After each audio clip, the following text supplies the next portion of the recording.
Before we move on, I just wanted to say a few words about content, how important it is when you're writing your posts that number one, of course, they're good, and also that they're unique. As some people, they throw up blogs and they take information from another source and they just paste it into their page. Even if you have the person's permission to do so, I would not suggest doing that because it's going to be duplicate content. It's really important if you want your blog to rank well that your content be unique.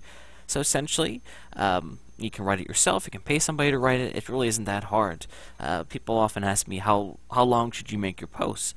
They can be as long or short as you want, but keep in mind that each post ideally is going to be a separate page on your blog, and I would aim for at least 250 words, if not more. It doesn't need to be over 500 words. In fact, if I had an article that was 1,000 words, I would break it up into 2 spots because that would give me 2 pages rather than have one that was really long.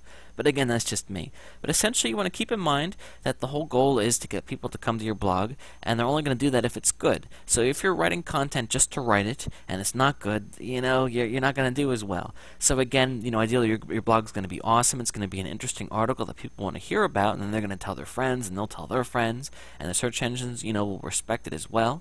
And again, I also want to encourage you not to go too crazy with the keyword aspect of this.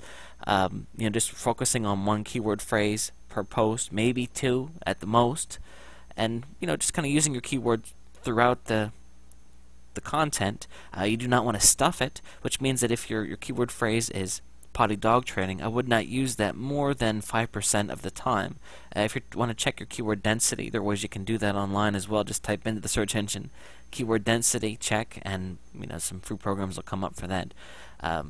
So again, you don't want to be stuffing the page with your keywords because that can be seen as spam to the search engines, and that's not good. And of course, it doesn't look interesting to people as well. So again, just write your post naturally, focus on it being good, make sure that it's going to answer people's questions about what you're writing about, and you'll be surprised how far good content will take you. Really, you could have an awesome blog that's optimized well, but if the content stinks, it's really going to hurt you. So please keep that in mind.